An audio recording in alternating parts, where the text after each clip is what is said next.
Hi dear friends, welcome to Chalkboard Stories. അപ്പോൾ നമ്മൾ കുറച്ച് ദിവസമായിട്ട് നല്ലൊരു ഗ്യാപ്പിലായിരുന്നു ക്ലാസ്സുകളൊക്കെ. അപ്പോൾ അഗെയിൻ നമ്മൾ ക്ലാസ്സുകൾ റീസ്റ്റാർട്ട് ചെയ്യുവാണ്. അപ്പോൾ നമുക്കറിയാം ജൂലൈ 18 ആയിട്ട് നമ്മുടെ എക്സാമിന്റെ ഡേറ്റ് ഒക്കെ വന്നിട്ടുണ്ട്. 10th പ്രിലിംസ്, അതായത് ബെവ്കോ LDC, അതേപോലെ തന്നെ നമ്മുടെ LGS എല്ലാത്തിന്റെയും കൂടി പ്രിലിംസ് ഒറ്റ പ്രിലിംസ് ആണ് നടത്തുന്നത്. അപ്പോൾ ജൂലൈ 18 എക്സാം വരുന്നത്. അപ്പൊ നമുക്ക് എന്ത് ചെയ്യാം, അതിന് വേണ്ടിയിട്ട് അപ്പൊ LGS മാത്രമല്ല നമ്മൾ നോക്കുന്നത്, ഇനി മുതൽ 10th പ്രിലിംസ് ലെവലിലുള്ള എല്ലാ ക്വസ്റ്റ്യൻ പേപ്പേഴ്സിന്റെയും മാത്സ് സെക്ഷൻ ആണ് നമ്മൾ ഇനിയുള്ള ക്ലാസ്സുകൾ ചെയ്യാൻ പോകുന്നത്. അതേപോലെ തന്നെ നമ്മൾ നെക്സ്റ്റ് ഡേ മുതൽ ഇതിന്റെ അതായത് ഒരു 65 ഡേയ്സിന്റെ ടൈം ടേബിൾ സെറ്റ് ചെയ്യുവാണ്. നമുക്ക് ക്ലാസ്സുകൾ ആയിരിക്കില്ല, അതിന്റെ എന്തായിരിക്കും, മോക്ക് ടെസ്റ്റ് ആയിരിക്കും കൂടുതൽ ഉണ്ടാവുക. ആ മോക്ക് ടെസ്റ്റിൽ ബേസ് ചെയ്ത് നിങ്ങൾ പഠിക്കേണ്ട SCRT ചാപ്റ്റേഴ്സ് ഏതാണെന്നൊക്കെ ഞാൻ പറയാം. അതനുസരിച്ച് നിങ്ങൾ എന്ത് ചെയ്യുക, പഠിക്കുക. എന്നിട്ട് എന്ത് ചെയ്യുക, മോക്ക് ടെസ്റ്റ് അറ്റൻഡ് ചെയ്ത് നോക്കുക. ഏകദേശം ഒരു 30 ക്വസ്റ്റ്യൻസ് വീതം നമുക്ക് ഓരോ ടോപ്പിക്കുമായിട്ട് മോക്ക് ടെസ്റ്റ് ചെയ്യാം. പിന്നെ എന്ത് ചെയ്യാം, അതിന്റെ ഡീറ്റെയിൽ ആയിട്ട് നമുക്ക് എക്സ്പ്ലനേഷൻ വീഡിയോസും കൂടിയൊക്കെ ആകുമ്പോഴേക്കും നമുക്ക് ആ ഒരു ടോപ്പിക്ക് നമുക്ക് പഠിച്ചെടുക്കാം. ഓക്കെ, അപ്പം നമുക്ക് എന്ത് ചെയ്യാം, ക്ലാസ്സിലേക്ക് കിടക്കാം. അതേപോലെ നമ്മുടെ മോക്ക് ടെസ്റ്റ് സീരീസിനെ പറ്റി നിങ്ങൾക്ക് എന്തെങ്കിലും സജഷൻസോ അങ്ങനെ എന്തെങ്കിലും ഉണ്ടെങ്കിൽ നിങ്ങൾ ജസ്റ്റ് ഒന്ന് കമന്റ് ആയിട്ട് പറഞ്ഞാൽ മതി. നമുക്ക് അതനുസരിച്ചിട്ട് നമുക്ക് ക്ലാസ്സുകളും മോക്ക് ടെസ്റ്റും ഒക്കെ നമുക്ക് സെറ്റ് ചെയ്ത് തരാം. ഓക്കെ, അപ്പൊ ഫസ്റ്റ് ക്വസ്റ്റ്യൻ നോക്കിക്കേ. ഫസ്റ്റ് ക്വസ്റ്റ്യൻ തന്നെ ഇതിന് ആൻസർ ഇല്ലാത്തൊരു ക്വസ്റ്റ്യൻ ആണ്. നിങ്ങൾ ഈ ക്വസ്റ്റ്യൻ പേപ്പർ കിട്ടുമ്പോൾ നിങ്ങൾ ആദ്യം എന്ത് ചെയ്യണം, ഈ ഒരു ക്വസ്റ്റ്യൻ പേപ്പർ ഞാൻ നമ്മുടെ ടെലഗ്രാമിലും കൂടി അപ്ലോഡ് ചെയ്തിരിക്കാം. ഒന്നുകിൽ ഈ ക്വസ്റ്റ്യൻ ഇങ്ങനെ കാണുമ്പോൾ അത് ജസ്റ്റ് ഒന്ന് പോസ് ചെയ്ത് വെക്കുക, എന്നിട്ട് ഇതിന്റെ ആൻസർ ഒന്ന് അറ്റൻഡ് ചെയ്ത് നോക്കുക. അങ്ങനെ ചെയ്യുമ്പോഴേ നിങ്ങൾക്ക് ഇതുകൊണ്ട് ഉപകാരം. അല്ലാണ്ട് ഞാൻ ഈ ചെയ്യുന്നത് കണ്ടോണ്ടിരുന്നു കഴിഞ്ഞാൽ നമുക്ക് ഒരിക്കലും മാത്സ് പഠിക്കാൻ പറ്റില്ല.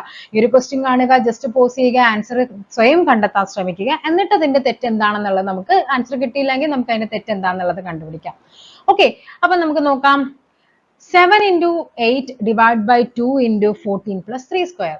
ഈ ഒരു ക്വസ്റ്റ്യൻ പേപ്പറിൽ ഏകദേശം 3-4 ബോർഡ് മാസിന്റെ ക്വസ്റ്റ്യൻസ് ഉണ്ടായിരുന്നു. അതിൽ 3ഉം ക്യാൻസൽ ചെയ്ത ക്വസ്റ്റ്യൻസ് ആയിരുന്നു, കാര്യം ഉത്തരം ഉണ്ടായിരുന്നില്ല. അപ്പൊ നമുക്ക് നോക്കാം ഇവിടെ എന്താ പറഞ്ഞിരിക്കുന്നത്. അപ്പൊ എന്താണ് ബോർഡ് മാസ് റൂൾ എന്ന് പറയുന്നത്? ബോർഡ് മാസിൽ നമുക്ക് ആദ്യം എന്താണ് വേണ്ടത്, ബ്രാക്കറ്റ് ഉണ്ടോ എന്ന് നോക്കുക, ബ്രാക്കറ്റ് ഇല്ല. ഇനി എന്താണ്, ഡിവിഷൻ നോക്കുക. പിന്നെ ഈ ഓർഡർ എന്ന് പറയുന്ന ഓഫ് എന്നും പറയാം, ഓർഡർ, ഈ ഓർഡർ ഒക്കെ ഉണ്ടെങ്കിൽ നമുക്ക് ആദ്യം അത് ചെയ്ത് വെക്കാം. അപ്പൊ നമുക്ക് നോക്കാം. 7 into 8 divided by 2 into 14 plus 9. ഇനി എന്താ, ഡിവിഷൻ ആണ് വേണ്ടത്. 7 into 8 divided by 2 എന്ന് പറയുന്നത് 4 ആണ്. 4 into 14 plus 9. കണ്ടോ, ഇവിടെ എല്ലാം ഇൻറ്റു പിന്നെ ലാസ്റ്റ് ഒരു പ്ലസും ആണ്. 7 into 4 ചെയ്യുമ്പോൾ തന്നെ നമുക്കറിയാം അത് 28 ആണ്. സോ ഒബ്വിയസ്ലി ആൻസർ അതിലും വലിയൊരു നമ്പർ ആയിരിക്കണം. അപ്പൊ ഇവിടെ എന്താണ്, ഇതിന് നോ ആൻസർ, ആൻസർ ഇല്ലാത്തൊരു ക്വസ്റ്റ്യൻ ആയിരുന്നു അല്ലെ. ആൻസർ ഇല്ലെന്ന് പറയാൻ പറ്റില്ല, ആൻസർ ഉണ്ട്, ഓപ്ഷനിൽ ആൻസർ ഇല്ല എന്ന് പറയാം നമുക്ക് അല്ലെ. 28 into 14 plus 9 എന്ന് വരും. 392 plus 9 401 ആണ് നമുക്ക് എന്തായിട്ട് ഇതിന്റെ ആൻസർ ആയിട്ട് വരിക. ഓക്കെ, നെക്സ്റ്റ് നോക്കാം. 7 square into 2 divided by 2 into 7. അപ്പൊ 7ന്റെ സ്ക്വയർ എത്രയാണ്, 49 ഇൻറ്റു അല്ലെ. പിന്നെ എന്താ ചെയ്യേണ്ടത്, ഡിവിഷൻ ചെയ്യണം. ഡിവിഷൻ 2 divided by 2 എന്ന് പറയുന്നത് 1 ആണ്, ഇൻറ്റു 7 അല്ലെ. ഇതെന്ന് പറയുന്നത് 49 എന്ന് പറഞ്ഞാൽ നമുക്കറിയാം 7ന്റെ സ്ക്വയർ ഇൻറ്റു 7 എന്ന് പറയുമ്പോൾ 7 ക്യൂബ് ആണ്. അങ്ങനെ ഒരു ആൻസർ ഇവിടെ ഉണ്ടോ, ഇല്ല. സോ ഇതും എന്താണ്, നോ ആൻസർ ആയിരുന്നു. ഇതും ക്യാൻസൽ ചെയ്ത ക്വസ്റ്റ്യൻ ആണ്. 1/2, 2/3, 3/4, 1/5 ഇവയെ ആരോഹണ ക്രമത്തിൽ എഴുതുക. ആരോഹണം, അതേപോലെ തന്നെ അവരോഹണം. അവരോഹണം എന്ന് പറയുമ്പോൾ നിങ്ങൾ എന്താ ചെയ്യേണ്ടത്, അവരോഹണം വാ എന്ന് പറയുമ്പോൾ എന്താണ്, വലുതിൽ നിന്ന് ചെറുതിലോട്ട്, അങ്ങനെ ഓർത്തിരുന്നാൽ മതി. അപ്പൊ ആരോഹണം എന്ന് പറയുമ്പോൾ എന്താണ് വേണ്ടത്, സ്മോൾ ടു ബിഗ് ആണ് അല്ലെ. ചെറുതിൽ നിന്ന് വലുതിലോട്ടാണ് എന്ത്, ആരോഹണ ക്രമത്തിൽ എഴുതേണ്ടത്. അപ്പൊ ഇവിടെ നമുക്ക് ഓരോന്ന് ചെയ്യുന്നതിന് ഇപ്പൊ നമുക്ക് 1/2 നമുക്കറിയാം 0.5 ആണെന്നറിയാം. ഇങ്ങനെ ഓരോന്ന് ചെയ്യുന്നതിലും നിങ്ങൾക്ക് കുറച്ചും കൂടി എളുപ്പം എന്ന് പറയുന്നത് 1/2, 2/3, 3/4, 1/5. ഇവിടെ എല്ലാത്തിലും ജസ്റ്റ് ഒന്ന് 0 ആഡ് ചെയ്ത് നോക്കിക്കേ. ഇനി നമുക്ക് അതിനെ ചെയ്യാൻ എളുപ്പമാണ്. 10/2 എന്ന് പറഞ്ഞാൽ എത്രയാണ്, 5 ആണ് അല്ലെ.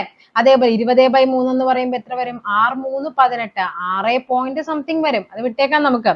അവിടെ രണ്ടെണ്ണം 6 ഒരേപോലെ വന്നാൽ മാത്രം നിങ്ങൾ ചെക്ക് ചെയ്താൽ മതി.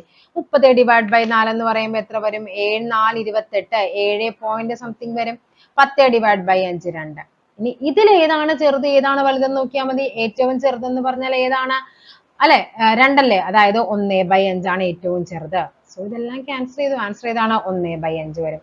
അതായത് ഏറ്റവും ചെറുത് 1/5. നെക്സ്റ്റ് വരേണ്ടത് ഏതാണ്, 1/2. നെക്സ്റ്റ് വരേണ്ടത് ഏതാണ്? 2/3. അടുത്തത് വരേണ്ടത് 3/4. ഇതാണ് അതിന്റെ ഓർഡർ എന്ന് പറയുന്നത്. ഏറ്റവും വലുതപ്പ ഏതാണ്? 3/4 ആണ്. ഓക്കെ ആണല്ലോ. നെക്സ്റ്റ് ക്വസ്റ്റ്യനിലേക്ക് പോകാം. ഒരു കുടുംബത്തിലെ 5 പേരുടെ ശരാശരി ഉയരം 160 സെന്റിമീറ്റർ ആണ്. അതിൽ 4 പേരുടെ ഉയരം യഥാക്രമം 163, 160, 161, 162 എന്നിങ്ങനെയാണ്. അഞ്ചാമത്തെ ആളുടെ ഉയരം എത്ര എന്നാണ് ചോദിച്ചിരിക്കുന്നത്. അപ്പൊ ഇവിടെ നമുക്കറിയാം എപ്പോഴും എന്താണ് ശരാശരി എന്ന് പറയുന്നത്? ശരാശരി എങ്ങനെയാണ് നമ്മൾ ശരാശരി കണ്ടുപിടിക്കേണ്ടത്? ആകെ തുകയെ നമ്മൾ എന്തുകൊണ്ട് ഹരിക്കുമ്പോഴാണ്? എണ്ണം കൊണ്ട് ഹരിക്കുമ്പോഴാണ് നമുക്ക് ശരാശരി കിട്ടുന്നത്. അതായത് കുറെ സെറ്റ് ഓഫ് നമ്പേഴ്സ് ആയിരിക്കും നമുക്ക് തന്നിട്ടുണ്ടാവുക. അതിന്റെ ശരാശരി കണ്ടുപിടിക്കാൻ ടോട്ടൽ ചെയ്യുക, ഡിവൈഡ് ബൈ നമ്പർ ചെയ്താൽ മതി. ഓക്കെ, അപ്പൊ ഇവിടെ നമുക്ക് അറിയേണ്ടത് എന്താണ്? നമുക്ക് ശരാശരി അറിയാം 160 ആണെന്ന് അറിയാം. ഇൻറ്റു എണ്ണം 5 ആണ്. അത് ചെയ്യുമ്പോൾ നമുക്ക് എന്ത് കിട്ടും? തുക കിട്ടും. അതായത് ഈ തന്നിരിക്കുന്ന 5 എണ്ണത്തിന്റെ തുക കിട്ടും നമുക്ക്. അത് എത്രയാണ് വരേണ്ടത്? 160 × 5 എന്ന് പറയുമ്പോൾ 6×5 30, 0 വരും. ഇവിടെ എത്രയാണ്? 6×5 30. ഇവിടെ വീണ്ടും 0 അല്ലെ? 0 0 വരും. 3 8 800 വരും. 800 ആണ് നമുക്ക് തുകയായിട്ട് വരേണ്ടത്. ഓക്കെ, അതായത് ഈ പറയുന്ന 163 ഈ 160 161 162 അടുത്ത അഞ്ചാമത്തെ ഏതോ നമ്പറും കൂടി കൂട്ടുമ്പോൾ നമുക്ക് 800 കിട്ടി. സോ ഈ നമ്പർ കണ്ടുപിടിക്കാനാണ് പറഞ്ഞിരിക്കുന്നത്. നമുക്ക് എന്ത് ചെയ്താൽ മതി? ഇതെല്ലാം കൂടി കൂട്ടി 800 നിന്ന് കുറച്ചാൽ മതി. ഇതെല്ലാം കൂടി കൂട്ടുമ്പോൾ നമുക്ക് കിട്ടുന്ന നമ്പർ എന്ന് പറയുന്നത് ഏകദേശം 646 ആണ് വരുന്നത്. 646 ഇവിടെ 800 വരും അല്ലെ? അപ്പോൾ ഇവിടെ എത്ര വരും? 800 നിന്ന് ഈ പറയുന്ന 646 കുറച്ചാൽ മതി. 10 ൽ 4 കുറക്കുമ്പോൾ 4 ആണ് അല്ലെ? ഇവിടെ 9 വരും. 9 നിന്ന് 4 കുറച്ചാൽ 5 ആണ്. ഇവിടെ എത്രയാണ്? 7. 7 നിന്ന് 6 കുറച്ചാൽ 1. സോ ആൻസർ ആയിട്ട് വരേണ്ടത് 154 ആണ്. എന്തെന്ന് പറയുന്നത്? ഈ പറയുന്ന അടുത്ത ആളുടെ പൊക്കം എന്ന് പറയുന്നത് അല്ലെ? അഞ്ചാമത്തെ ആളുടെ പൊക്കം എത്രയാണ്? 164 ആണ്. ഓക്കെ, നെക്സ്റ്റ് നോക്കാം. ഓക്കെ, അപ്പൊ നമ്മുടെ നെക്സ്റ്റ് ബോർഡ് മാസിന്റെ ക്വസ്റ്റ്യൻ ആണ്. ഇപ്പൊ ഇത് മൂന്നാമത്തെ ക്വസ്റ്റ്യൻ ആണ് കേട്ടോ ബോർഡ് മാസിൽ നിന്ന് വരുന്നത്. 41 - 30 + 45 + 7 × 7. അപ്പൊ ഇവിടെ നമുക്കറിയാം ബ്രാക്കറ്റ് വന്നിട്ടുണ്ട്. സോ ഒബ്വിയസ്ലി നമുക്ക് എന്ത് ചെയ്യണം? ബ്രാക്കറ്റ് ആദ്യം നമുക്ക് ആഡ് ചെയ്യണം. അപ്പൊ ഇവിടെ എന്താണ് വരേണ്ടത് നോക്കിക്കേ. 41 - 30 + 45 7 കൂടി കൂട്ടുമ്പോൾ എത്ര കിട്ടും? 52 × 7. 41 നിന്ന് 30 കുറച്ചാൽ 11 വരും. പ്ലസ് 52 × 7 എന്ന് പറഞ്ഞാൽ എത്രയാണ്? 364 ആണ്. ഇത് ആഡ് ചെയ്യുമ്പോൾ 375 കിട്ടും. സോ ഓപ്ഷൻ സി ആണ് ആൻസർ ആയിട്ട് വരേണ്ടത്. നെക്സ്റ്റ് നോക്കാം. ഒരു വിമാനം അരമണിക്കൂർ സമയം കൊണ്ട് 250 കിലോമീറ്റർ ദൂരം സഞ്ചരിച്ചാൽ വിമാനത്തിന്റെ വേഗത എത്ര? ഇവിടെ നമുക്കറിയാവുന്ന കാര്യമാണ്. വേഗത എന്ന് പറയുന്നത് ദൂരത്തെ എന്തുകൊണ്ട് ഡിവൈഡ് ചെയ്യണം? സമയം കൊണ്ട് ഡിവൈഡ് ചെയ്യണം. ഇവിടെ ദൂരം എന്ന് പറയുന്നത് 250 ഡിവൈഡ് ബൈ സമയം എന്ന് പറയുന്നത് അരമണിക്കൂറാണ്. ഓക്കെ, ഇനിയിപ്പോ എന്താണ് ഇവിടെ വേണ്ടതെന്ന് നോക്കിക്കേ. ജസ്റ്റ് ഇവിടെ ഇതൊന്നും നിങ്ങൾ ചെയ്യണ്ട. അപ്പോൾ ആൻസർ വരേണ്ടത് 250 × 2 500 എന്ന് കിട്ടും. ഓക്കെ, അവിടെ നമുക്കറിയാം അരമണിക്കൂറിൽ 250 കിലോമീറ്റർ പോകുമെങ്കിൽ ഒരു മണിക്കൂറിൽ എത്രയായിരിക്കും? ഒരു മണിക്കൂറിൽ ഒബ്വിയസ്ലി അത് എത്രയാണ്?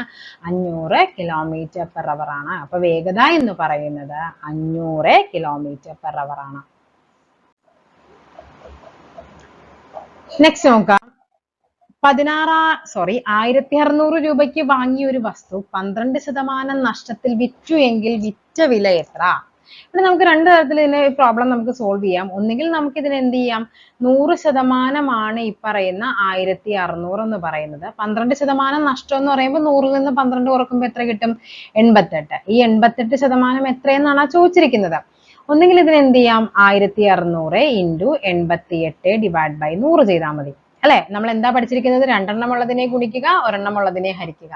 ഇവിടെ നമുക്ക് 16 × 88 ചെയ്യുമ്പോൾ നമുക്ക് കിട്ടുന്ന ആൻസർ എന്ന് പറയുന്നത് 1408 എന്ന് കിട്ടും. ഒന്നുകിൽ ഇതിനെ ഇങ്ങനെ ചെയ്യാം, അല്ലെങ്കിൽ നമുക്ക് എന്ത് ചെയ്യണം?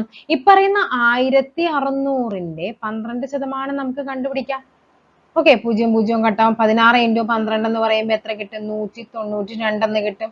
ഓക്കെ, അതായത് 1600 രൂപയുടെ സാധനം 192 രൂപ കുറച്ചാണ് വിറ്റത്. ഇത് കുറച്ച് നോക്കിയാൽ മതി, 1408 എന്ന് കിട്ടും. അങ്ങനെയും നമുക്ക് എന്ത് ചെയ്യാൻ പറ്റും? ഈ പ്രോബ്ലം സോൾവ് ചെയ്യാനായിട്ട് പറ്റും. ഓക്കെ, ഓപ്ഷൻ ബി ആണ് നമ്മുടെ ആൻസർ ആയിട്ട് വരേണ്ടത്. 55, 80, 100 എന്നീ സംഖ്യകളുടെ ഉസാഗ. ഉസാഗ മീൻസ് എന്താണ്? HCF എത്ര? എന്ത് ചെയ്യണം? 55, 80, 100. ഇവിടെ നമുക്ക് അല്ലെങ്കിൽ ഇതിൽ നിന്ന് തന്നെ നമുക്ക് കണ്ടുപിടിക്കാനായിട്ട് പറ്റും, എളുപ്പമാണ്. കാര്യം 10 എന്ന് പറയുന്നത് നോക്കിക്കേ, 10 കൊണ്ട് നമുക്ക് ഇതിന് രണ്ടിനെയും ഡിവൈഡ് ചെയ്യാൻ പറ്റും, പക്ഷെ ഇതിനെ പറ്റില്ല, കംപ്ലീറ്റ് ആയിട്ട് പോവില്ല. 8 കൊണ്ട് നമുക്ക് ഇതിനെ പറ്റും, ഇത് രണ്ടിനെയും കംപ്ലീറ്റ് ആയിട്ട് പോവില്ല. 5 കൊണ്ടാണെങ്കിൽ എന്താണ്? ഇതിനെയും പറ്റും, ഇതിനെയും പറ്റും, ഇതിനെയും പറ്റും. 2 കൊണ്ട് എന്താണ്? ഇതിന് രണ്ടിനെയും പറ്റും, ഇതിനെ പറ്റില്ല. സോ ആൻസർ ഏതാണ്? ഓപ്ഷൻ സി ആണ്. അല്ലെങ്കിൽ ഇതിന് എന്ത് ചെയ്യണം? നമുക്കിവിടെ 5 കൊണ്ട് ചെയ്ത് നോക്കാം അല്ലെ. 5 എന്ന് പറയുമ്പോൾ എത്രയാണ്? 11. ഇവിടെ 5 എന്ന് പറയുമ്പോൾ എത്രയാണ് വരേണ്ടത്? 1, 30, 6, 5, 30 അല്ലെ. ഇവിടെ എത്ര വരും? 50 എന്ന് വരും. 50 അല്ലല്ല 20 വരും. ഇനി എന്താണ്? നമുക്ക് ഇതൊരു പ്രൈം നമ്പർ ആണ്, നമുക്ക് എഗെയിൻ ഇതിനെ എല്ലാത്തിനെയും പോകുന്ന LCM ആണെങ്കിൽ നമുക്ക് എഗെയിൻ നമുക്കിവിടെ 2 കൊണ്ട് ചെയ്യാമായിരുന്നു അല്ലെ. HCF എന്ന് പറയുമ്പോൾ ഹയസ്റ്റ് കോമൺ ഫാക്ടർ, ആ 3 സംഖ്യകളെയും ഡിവൈഡ് ചെയ്യാൻ പറ്റുന്ന ഏറ്റവും വലിയ സംഖ്യയാണ്. ഓക്കെ, അതാണ് അതിന്റെ മീനിങ് എന്ന് പറയുന്നത്. ഓക്കെ, അപ്പൊ ഇവിടെ എന്താണ് വരേണ്ടത് നോക്കിക്കേ. ഇവിടെ നമുക്കിവിടെ 1 കൊണ്ടേ ചെയ്യാൻ പറ്റൂ. അപ്പോൾ ആൻസർ വരേണ്ടത് 5 × 1 5 ആണ് നമ്മുടെ ആൻസർ ആയിട്ട് വരേണ്ടത്. അപ്പൊ നമുക്ക് എന്താ നെക്സ്റ്റ് ക്വസ്റ്റ്യൻ നോക്കാം. കൂട്ടത്തിൽ ചേരാത്തത് ഏത്? 8, 16, 27, 64. ഇതില് നമ്മുടെ PSCയുടെ ആൻസർ, അതായത് അവർ തന്ന ഫൈനൽ ആൻസർ കീ വന്നപ്പോൾ ഓപ്ഷൻ സി ആണ് തന്നിരിക്കുന്നത്. ഓക്കെ, ശരിക്കും ഇതിന് നമ്മൾ നോർമലി ചെയ്യുമ്പോൾ ഓപ്ഷൻ ബി എ വരുന്നുള്ളൂ. അവര് ലാസ്റ്റ് വന്നിരിക്കുന്നത്, അതായത് പ്രൊവിഷനിൽ വന്നത് ഓപ്ഷൻ സിയും ഫൈനൽ വന്നപ്പോൾ ഓപ്ഷൻ സി, അത് തന്നെ, പ്രൊവിഷനിൽ ഇതാണ് അവർ പറഞ്ഞത്, ഫൈനൽ വന്നപ്പോൾ അവർ ഇതാക്കി മാറ്റിയിട്ടുണ്ട്. പക്ഷെ ഇതേ വരുള്ളൂ, ലോജിക്ക് വെച്ചിട്ട് ഇതാണ്. കാര്യം ഇത് 2ന്റെ ക്യൂബാണ്. 16 എന്ന് പറയുന്ന ഒരു സംഖ്യയുടെയും ക്യൂബായിട്ട് വരില്ല. 27 എന്ന് പറയുന്നത് 3ന്റെ ക്യൂബാണ്. 64 എന്ന് പറയുന്നത് 4ന്റെ ക്യൂബാണ്. ഈ ഒരു ലോജിക്കിലാണ് ആൻസർ വന്നിരിക്കുന്നത്. അപ്പൊ ആൻസർ ആയിട്ട് വരേണ്ടത് ഓപ്ഷൻ ബി ആണ് കേട്ടോ. നെക്സ്റ്റ് നോക്കാം. 1, 3, 6 എന്നിങ്ങനെ തുടങ്ങുന്ന ശ്രേണിയുടെ അടുത്ത പദം എന്തായിരിക്കും? നെക്സ്റ്റ് ടൈം നോക്കാം നമുക്ക്. 1, 3, 6. 1നോട് നമ്മൾ എന്ത് കൂട്ടി? 2 കൂട്ടിയപ്പോൾ നമുക്ക് 3 കിട്ടി. 3നോട് നമ്മൾ 3 കൂട്ടിയപ്പോൾ നമുക്ക് 6 കിട്ടി. സോ 6നോട് നമുക്ക് എന്ത് കൂട്ടണം? 4 കൂട്ടാം. അപ്പൊ എത്ര കിട്ടും? 10. ഓപ്ഷൻ എ ആണ് ആൻസർ ആയിട്ട് വരേണ്ടത്. 2n+1 = 32 ആയാൽ n എത്രയെന്നാ ചോദിച്ചിരിക്കുന്നത്. ഈ ക്വസ്റ്റ്യനിൽ നിങ്ങൾ അറിഞ്ഞിരിക്കണം 2ന്റെ സ്ക്വയർ എത്രയാണ്? 4. 2ന്റെ ക്യൂബ് എന്ന് പറയുന്നത് 8 ആണ്. 2⁴ എന്ന് പറയുന്നത് 16 ആണ്. 2⁵5 ആണ് 32. ഇങ്ങനെ കുറച്ച് ഇങ്ങനത്തെ 2ന്റെ പവർ ഒക്കെ പഠിച്ചു വെക്കേണ്ടതാണ്. അതായത് 2n+1 എന്ന് പറയുന്നത് 32 ആയാൽ നമുക്കിതിനെ ഇക്വേറ്റ് ചെയ്യണമെങ്കിൽ ബേസ് സെയിം ആക്കണം. അപ്പൊ ഇവിടെ എന്ത് ചെയ്യാം? നമുക്ക് 2⁵5 എന്ന് എഴുതാം. അപ്പൊ ഇവിടെ എന്താ? ബേസ് രണ്ടും സെയിം ആണെങ്കിൽ n+1 എന്ന് പറയുന്നത് 5 ആണ്. സോ n എന്ന് പറയുന്നത് 5 - 1 4 ആണ്. n-ന്റെ വാല്യൂ ഓപ്ഷൻ ബി ആണ്. ഓക്കെ, അല്ലെങ്കിൽ നമുക്ക് എന്ത് ചെയ്യാം? ഈ പറയുന്ന 32 ഇപ്പൊ ചിലപ്പോൾ 1024 ഒക്കെ മിക്കപ്പോഴും ചോദിക്കുന്നതാണ്. അപ്പൊ എന്ത് ചെയ്യണം? അതിനെ ഇങ്ങനെ 2 കൊണ്ട് ഡിവൈഡ് ചെയ്യണം. ഇങ്ങനെ ചെയ്യണം. 16, 2, 8, 2, 4. ഇവിടെ 2 കൊണ്ട് ചെയ്യുക. 2, 2 കണ്ടോ? 1, 2, 3, 4, 5. ഓക്കെ, അങ്ങനെയാണ് ഈ 2⁵5 നമുക്ക് കിട്ടുന്നത്. നെക്സ്റ്റ് നോക്കാം. ഒരു കന്നുകാലി ചന്തയിൽ കുറെ പശുക്കളും മനുഷ്യരുമുണ്ട്. ആകെ കാലുകൾ 70ഉം ആകെ തലകൾ 30ഉം ആണെങ്കിൽ മനുഷ്യരുടെ എണ്ണവും പശുക്കളുടെ എണ്ണവും തമ്മിലുള്ള വ്യത്യാസം എത്ര? കന്നുകാലി ചന്തയിൽ കുറെ പശുക്കളും ഉണ്ട്, മനുഷ്യന്മാരും ഉണ്ട്. ആകെ കാലുകൾ 70. അപ്പൊ നമുക്ക് കാലുകൾ വെച്ച് നമുക്ക് നോക്കാം. കാലുകൾ നമുക്കറിയാം. പശുക്കൾക്ക് എത്ര കാലുണ്ട്? 4 കാലാണല്ലോ. മനുഷ്യന് എത്രയുണ്ട്? 2 ഉണ്ട്. അതായത് ഇവിടെ എന്ത് ചെയ്യണം? പശുക്കളുടെ എണ്ണത്തെ നമുക്ക് x ആക്കിയും മനുഷ്യരുടെ എണ്ണം നമുക്ക് y ആക്കി കൊടുത്താൽ എത്ര വരും? 4x കിട്ടും അല്ലെ. 4 കാലുള്ള x എണ്ണം. 4 കാലുള്ള 2 പശു ആണെങ്കിൽ എത്ര കാലായി? മൊത്തം 8 കാലായില്ലേ? അതായത് 4 × 2 അല്ലേ? അങ്ങനെ x എണ്ണമുണ്ട്. പ്ലസ് 2 കാലുള്ള y മനുഷ്യരുമുണ്ട്. അപ്പൊ കാലുകളുടെ എണ്ണം 70 ആണ്. ആകെ തലകൾ ഒന്നല്ലേ ഉള്ളൂ. അപ്പൊ എക്സും വൈയും കൂടി കൂട്ടുമ്പോൾ 30 ആണെന്നും കിട്ടി. ഇങ്ങനത്തെ ഇക്വേഷൻസ് വരുമ്പോൾ നമ്മൾ 2 ഇക്വേഷൻസിനെ ഇക്വേറ്റ് ചെയ്യണമെങ്കിൽ ഒന്നെങ്കിൽ ഏതെങ്കിലും ഒന്ന് നമുക്ക് സെയിം ആക്കി മാറ്റണം. ഓക്കെ, ഇവിടെ നമുക്ക് എന്ത് ചെയ്യാം? നമുക്ക് y അങ്ങ് സെയിം ആക്കി കഴിഞ്ഞാൽ എന്ത് കിട്ടും? ഇവിടെ × 2 മൊത്തത്തിൽ അങ്ങ് ചെയ്താൽ മതിയല്ലോ. അപ്പൊ ഇവിടെ എന്ത് കിട്ടും? ഇക്വേഷനെ നമുക്ക് മാറ്റി എഴുതാം. 4x + 2y എന്ന് പറയുന്നത് 70 ആണ്. 2x + 2y എന്ന് പറയുന്നത് 60 എന്ന് കിട്ടി. ഇവിടെ y-യും y-യും ക്യാൻസൽ ആയി പോകും. ഓക്കെ, കുറച്ച് കഴിഞ്ഞാൽ മതി. 4x-ൽ നിന്ന് 2x കുറക്കുമ്പോൾ നമുക്ക് എന്ത് കിട്ടി? 2x കിട്ടി. 70-ൽ നിന്ന് 60 കുറക്കുമ്പോൾ നമുക്ക് 10 കിട്ടി. അപ്പൊ x എന്ന് പറഞ്ഞാൽ 5 ആണ്. x 5 ആണ്. x 5. x + y എന്ന് പറയുന്നത് 30. സോ y എന്ന് പറഞ്ഞാൽ 25 ആണ്. ഇവിടെ നമ്മളോട് ചോദിച്ചിരിക്കുന്നത് എന്താണ്? മനുഷ്യരുടെ എണ്ണവും പശുക്കളുടെ എണ്ണവും തമ്മിലുള്ള വ്യത്യാസം, അതായത് 25ഉം 5ഉം കൂടി കുറക്കണം. ആൻസർ എത്ര വരും? ഓപ്ഷൻ ഡി 20 ആണ് ആൻസർ ആയിട്ട് വരേണ്ടത്.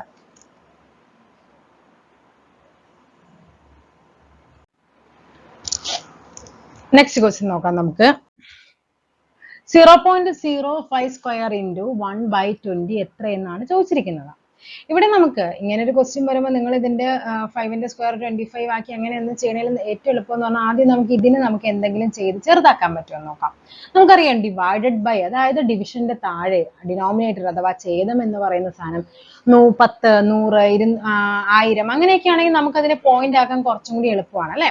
അപ്പൊ നമുക്ക് ഈ ക്വസ്റ്റ്യനെ നമുക്ക് 0.05 ദി ഹോൾ സ്ക്വയർ ഇൻറ്റു, ഇവിടെ നമുക്ക് എന്ത് ചെയ്യാം, ഈ 20യെ നമുക്ക് 100ലോട്ട് മാറ്റാനായിട്ട് എന്ത് ചെയ്താൽ മതി? 5 കൊണ്ട് മൾട്ടിപ്ലൈ ചെയ്താൽ മതി. ഓക്കെ, അപ്പൊ ഇവിടുത്തെ ആൻസർ എങ്ങനെ വരും? 0.05 സ്ക്വയർ ഇൻറ്റു ഇവിടെ എത്രയാണ്? 5 ഡിവൈഡഡ് ബൈ 100 എന്ന് വരും. ഇവിടെ ആൻസർ എങ്ങനെയാണ് വരേണ്ടത്? 0.05 ദി ഹോൾ സ്ക്വയർ ഇൻറ്റു ഇവിടെ എന്താ വരേണ്ടത്? 0.05 അല്ലെ. 5 ഡിവൈഡ് ബൈ 100 എന്ന് പറഞ്ഞാൽ എന്ത് ചെയ്യണം? 2 ഡിജിറ്റ് മാറ്റി പോയിന്റ് ഇടണം, ഇതല്ലേ. അപ്പോൾ ഇവിടെ ആൻസർ എത്ര വരും? 0.05. ഇവിടെ സ്ക്വയർ ഉണ്ട്, ഇവിടെ ഒരെണ്ണം ഉണ്ടല്ലേ, ഇവിടെ എന്ത് വരും? ക്യൂബ് എന്ന് വരും. സോ ആൻസർ ആയിട്ട് വരേണ്ടത് ഓപ്ഷൻ ബി ആണ് ആൻസർ എന്ന് പറയുന്നത്.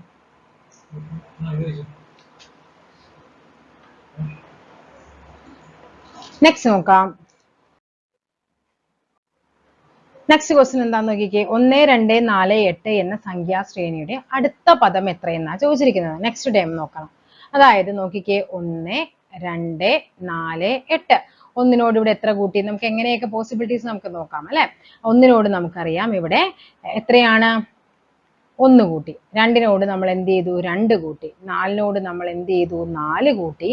അടുത്ത എന്താണ്? സംഖ്യാശ്രേണിയുടെ അടുത്ത രൂപം എന്ന് പറയുമ്പോൾ നെക്സ്റ്റ് ഇവിടെ വരേണ്ടത് ആ ഒരു പാറ്റേൺ അല്ല. ഇവിടെ അങ്ങനെയാണെങ്കിൽ ഇവിടെ വരേണ്ടത് 4 എന്ന് പറയുന്നത് കറക്റ്റ് ഓർഡറിലല്ലല്ലോ വന്നിരിക്കുന്നത്. അപ്പൊ നമുക്ക് നെക്സ്റ്റ് നോക്കാം. 1, 2, 4, 8. ഒന്നിനോട് നമ്മൾ 2 കൊണ്ട് ഗുണിച്ചപ്പോൾ 2 കിട്ടി. 2നോട് 2 കൊണ്ട് ഗുണിച്ചു 4 കിട്ടി. സോ എല്ലാത്തിന്റെയും ഇരട്ടിയാണ് എഴുതിയിരിക്കുന്നത്. 1ന്റെ ഇരട്ടി 2, 2ന്റെ ഇരട്ടി 4, 4ന്റെ ഇരട്ടി 8. സോ നെക്സ്റ്റ് വരേണ്ടത് 8ന്റെ ഇരട്ടി 16 ആണ് ആൻസർ ആയിട്ട് വരേണ്ടത്. ഓപ്ഷൻ സി ആണ് ആൻസർ എന്ന് പറയുന്നത്. നെക്സ്റ്റ് നോക്കാം.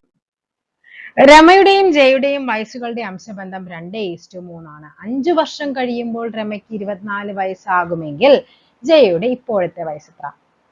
5 വർഷം കഴിയുമ്പോൾ രമയ്ക്ക് 24 വയസ്സെന്ന് പറയുമ്പോൾ 5 വർഷം മുമ്പുള്ള രമയുടെ വയസ്സ് എത്രയാണ്? ഓക്കെ, അതായത് 2:3 ആണ് ആരുടെ? രമയുടെയും ജയയുടെയും അംശബന്ധം. അതായത് 2x ആയിക്കോട്ടെ വയസ്സ്, ഇവിടെ എത്രയാണ്? 3x ആയിക്കോട്ടെ. അതായത് 2x-നോട് 5 കൂട്ടിയപ്പോൾ എത്ര കിട്ടി? 24 കിട്ടി എന്ന് പറഞ്ഞു. അങ്ങനെയാണെങ്കിൽ 2x എന്ന് പറയുന്നത് എത്ര വരും? 24 മൈനസ് 5 എന്ന് വരും, 19 വരും. 2x എന്ന് പറയുന്നത് 19 ആണ്, x എന്ന് പറയുന്നത് 19/2 ആണ്. ഇവിടെ അങ്ങനെ ഒരു ആൻസർ ആയിട്ട് വരാനില്ല. കാര്യം ഒരാളുടെ വയസ്സ് എന്നാൽ മറ്റൊരാളുടെ വയസ്സും ഏകദേശം ആ ഒരു പോയിന്റിൽ തന്നെ വരണം. അവിടെ ആൻസർ ഇല്ല. ഇതും എന്താണ്? ക്യാൻസൽ ചെയ്ത ക്വസ്റ്റ്യൻ ആയിരുന്നു. നെക്സ്റ്റ് നോക്കാം. 1 + 2 × 3 ഡിവൈഡ് ബൈ 6 - 1 ബോർഡ് മാസ് ആണ്. 4ാമത്തെ ക്വസ്റ്റ്യൻ ആണ്.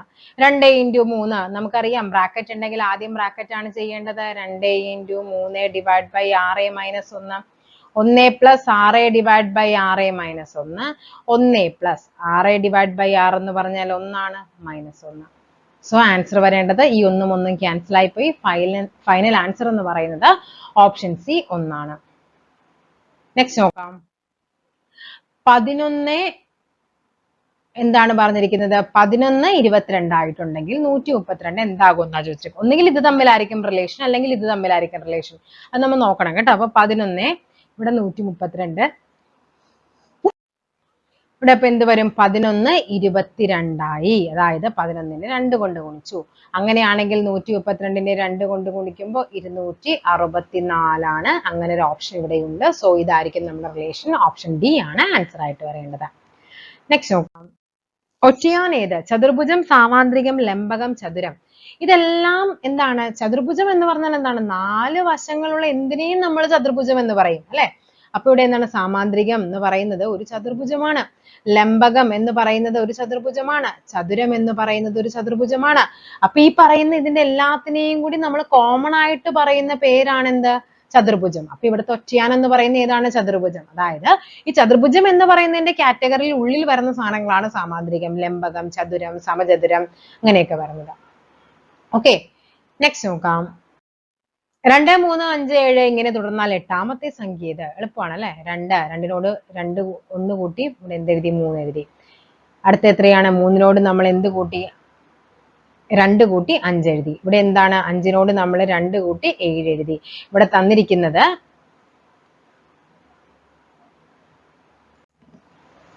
ഓക്കെ. അപ്പൊ ഇവിടെ നമുക്കറിയാം 2നോട് 1 കൂട്ടുമ്പോഴാണ് നമുക്ക് 3 കിട്ടുന്നത്. 3നോട് 2 കൂട്ടിയപ്പോൾ 5 കിട്ടി. അപ്പൊ ഇവിടെ ഒരു പാറ്റേൺ, കോമൺ പാറ്റേൺ അല്ല വന്നിരിക്കുന്നത്. 2, 3, 5, 7, 9. 2 എന്ന് പറയുന്നത് നമ്മുടെ സംഖ്യകളിലെ ഏറ്റവും ചെറിയ അഭാജ്യ സംഖ്യയാണ്. അപ്പൊ തന്നിരിക്കുന്ന അഭാജ്യ സംഖ്യയാണല്ലോ. അപ്പൊ ഏതൊക്കെ വരും? 2, 3, 5, 7. അടുത്ത ഏതൊരു 8 ഉണ്ടോ? ഇല്ല. 9 ഇല്ല. 10 ഇല്ല. നെക്സ്റ്റ് 11, 13, അടുത്തത് 17, പിന്നെ 19. ഇതാണ് അഭാജ്യ സംഖ്യകളുടെ ഓർഡർ. 1, 2, 3, 4, 5, 6, 7, 8. അപ്പൊ എട്ടാമത്തെ സംഖ്യ ഏതാണ്? ഓപ്ഷൻ എ 19 ആണ് എട്ടാമത്തെ സംഖ്യ എന്ന് പറയുന്നത്. ഓക്കെ, ലാസ്റ്റ് ക്വസ്റ്റ്യൻ നോക്കാം. 4, 2/6 ഡിവൈഡ് ബൈ 1, 2/6. തന്നിരിക്കുന്നത് എന്താണ്? മിശ്ര ഭിന്നമാണ്. നമുക്ക് അതിനെ എന്തിലേക്ക് മാറ്റണം? വിഷമ ഭിന്നത്തിലേക്ക് മാറ്റണം. ഓക്കെ, അപ്പൊ ഇവിടെ എന്താ ചെയ്യേണ്ടത്? 4, 2/6 ക്രോസ് മൾട്ടിപ്ലൈ ചെയ്യാം. 4 × 6 plus 2 divide by 6. 6, 4, 24 plus 2 divide by 6, 26/6 എന്ന് കിട്ടി. ഇനി നെക്സ്റ്റ് ക്രോസ് മൾട്ടിപ്ലൈ ചെയ്യുമ്പോൾ എന്താണ്? ഇതൊക്കെ നിങ്ങൾ കുറച്ചും കൂടെ ആകുമ്പോഴേക്കും ഈ ഒറ്റ സ്റ്റെപ്പിൽ ഇവിടെ നമുക്ക് നോക്കിക്കേ. 6, 4, 24, 24 പ്ലസ് 2, 26/6 എന്ന് ഇങ്ങനെ എഴുതാൻ പറ്റണം കുറച്ചങ്ങോട്ട് വരുമ്പോ. ഇവിടെ നോക്കി 1 × 6, 6, 6 പ്ലസ് 2, 8/6 എന്നാവണം. ഓക്കെ, രണ്ട് ഭിന്നസംഖ്യകൾ തമ്മിൽ ഹരിക്കുമ്പോൾ എന്താ ചെയ്യേണ്ടത്? രണ്ടാമത്തെ സംഖ്യയെ തിരിച്ചിട്ട് ഗുണിക്കുക, റെസിപ്രോക്കൽ ഇട്ട് മൾട്ടിപ്ലൈ ചെയ്യുക, തിരിച്ചിട്ട് ഗുണിക്കുക അല്ലെ. അപ്പൊ 6/8 എന്ന് വരും. ഈ 6ഉം ഈ 6ഉം ക്യാൻസൽ ആയി പോകും. 26/8 എന്ന് വരും. അഗെയിൻ നമുക്കതിനെ എന്തുകൊണ്ട് കട്ട് ചെയ്യാം? 2 കൊണ്ട് കട്ട് ചെയ്യുമ്പോൾ 13/4 എന്ന് വരും. അങ്ങനെ ഒരു ആൻസർ ഉണ്ടോ ഇവിടെ? ഇല്ല. സോ നമുക്ക് എന്ത് ചെയ്യണം? 13നെ 4 കൊണ്ട് ഡിവൈഡ് ചെയ്ത് നോക്കാം. 4, 3, 12. ശിഷ്ടം 1 വന്നു. ഇതിനെ നമ്മൾ എങ്ങനെയാണ് മിശ്ര ഭിന്നത്തിലേക്ക് എഴുതേണ്ടത്? എന്താണോ ആൻസർ അത് ആദ്യം എടുത്തെഴുതുക. എന്താണോ റിമൈൻഡർ വന്നത് അത് മുകളിൽ എഴുതുക. എന്തുകൊണ്ടാണോ നമ്മൾ ഡിവൈഡ് ചെയ്തത് അത് നമ്മൾ നേരെ താഴേക്ക് എടുത്തെഴുതുക. 3, 1/4. 3 × 4 12, 12 പ്ലസ് 1 13, 13/4. കണ്ട, ഓപ്ഷൻ ബി ആണ് ആൻസർ ആയിട്ട് വരേണ്ടത്. അപ്പൊ ഇത്രയുമാണ് നമ്മുടെ ഇന്നത്തെ ക്വസ്റ്റ്യൻ പേപ്പർ എന്ന് പറയുന്നത്. അപ്പൊ എഗെയിൻ നമുക്ക് മോക്ക് ടെസ്റ്റുകളൊക്കെ ആയിട്ട് നമുക്ക് വീണ്ടും കാണാം. ഒരു ജൂൺ ഒരു പ്രിലിംസ് വരുമ്പോഴേക്കും നമുക്ക് അത്യാവശ്യം മാക്സിമം മോക്ക് ടെസ്റ്റുകളെല്ലാം ചെയ്ത് അത്യാവശ്യം സെറ്റ് ആക്കി വെക്കണം. റിവിഷൻ പോലെ നിങ്ങൾ പറയുന്ന ടോപ്പിക്കുകൾ നിങ്ങൾ പഠിച്ചിട്ട് മാത്രം എന്ത് ചെയ്യുക? മോക്ക് ടെസ്റ്റ് അറ്റൻഡ് ചെയ്യുക. ഓക്കെ, നമ്മുടെ ടെലഗ്രാമിൽ ഞാൻ എന്തായാലും അത് അപ്ഡേറ്റ് ചെയ്തിരിക്കാം. നെക്സ്റ്റ് ഡേ ഏതാണ് മോക്ക് ടെസ്റ്റ് എന്നും ഏതൊക്കെ ചാപ്റ്റേഴ്സ് ആണ് പഠിക്കേണ്ടതെന്നും ഒക്കെ ഞാൻ അപ്ഡേറ്റ് ചെയ്തിരിക്കാം. ഓക്കെ, നമുക്ക് അടുത്ത ക്ലാസ്സിൽ വീണ്ടും കാണാം. Thank you.